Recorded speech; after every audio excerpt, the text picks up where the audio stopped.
China Bharat మీద అపారమైనటువంటి ప్రేమ ఇప్పుడు ప్రదర్శిస్తోంది అమెరికాతో వచ్చిన వివాదాల విషయంలో. అదే సందర్భంలో అమెరికా భారత్ మీద ప్రేమ ఏమీ సహజ సిద్ధం కాదు. దానికి చైనాని కంట్రోల్ చేయాలంటే ఈ ప్రాంతంలో ఢీకొట్టగలిగిన జనాభా పరంగా కానీ, ఆలోచనల పరంగా కానీ, ఆర్థిక పరంగా కానీ భారతదేశమే. మనల్ని పెంచుతుంది, ఖచ్చితంగా అమెరికా పెంచుతుంది. ఇప్పుడు కనుక చైనా మీద ఇదే టారిఫ్లు కంటిన్యూ చేస్తే ఖచ్చితంగా నాకున్న అవగాహన మేరకు ఏడాది తిరిగేటప్పటికి భారతదేశం టాప్ 3కి వెళ్ళిపోతుంది. మనం జర్మనీ, జపాన్లను దాటి వెళ్ళాలి కదా. ఇప్పుడు 5వ స్థానంలో ఉన్నాం. ఒకప్పుడు మన్మోహన్ సింగ్ ఉన్నప్పుడు 12వ స్థానంలో ఉన్నదాన్ని మన్మోహన్ సింగ్ 10 ఏళ్ల పాలనలో 11వ స్థానానికి తేగలిగాడు. అదే నరేంద్ర మోడీ వచ్చిన తర్వాత ఇప్పుడు ఈ 10 ఏళ్లలో 5వ స్థానానికి ఎగబాకాం మనం.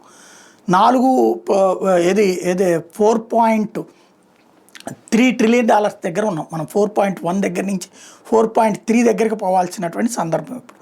ఆ వెళ్తున్నటువంటి సందర్భంలోనే ఇప్పుడు ముఖ్యమైనటువంటి ఇక్కడ అసలు లాజిక్ ఏంటంటే, చైనా వచ్చి బంగ్లాదేశ్ దగ్గరలో ఒక బేస్ పెట్టాలనుకుంటుంది.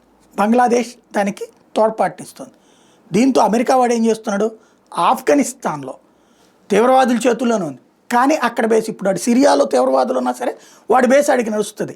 అట్లాగే ఇప్పుడు తాజాగా ఒక బేస్ని ఆఫ్ఘనిస్తాన్లో పెట్టడానికి రెడీ అవుతున్నారు, ఎయిర్ బేసు అన్నటువంటి విషయం తాజాగా వెలుగులోకి వస్తుంది. ఆఫ్ఘనిస్తాన్లో ఉన్నటువంటి ప్రాంతానికి సంబంధించి చాలా రిపోర్ట్స్ని బట్టి తెలుస్తున్నటువంటిది అయితే మాత్రం గతంలో బగ్రామ్ ఎయిర్ బేస్ అమెరికా అక్కడే నడిపింది దాదాపు 20-30 ఏళ్ళు. మొన్న తాలిబాన్లకు వదిలేసి వెళ్ళిపోయింది ఆయుధాలతో సహా. ఇప్పుడు ఆ ఎయిర్ బేస్ ఇచ్చేందుకు దానికి ఇంత అని చెప్పి డబ్బులు ఇచ్చేందుకు తాలిబాన్లతో రంగం సిద్ధమవుతుంది అన్నటువంటి చర్చ నడుస్తుంది.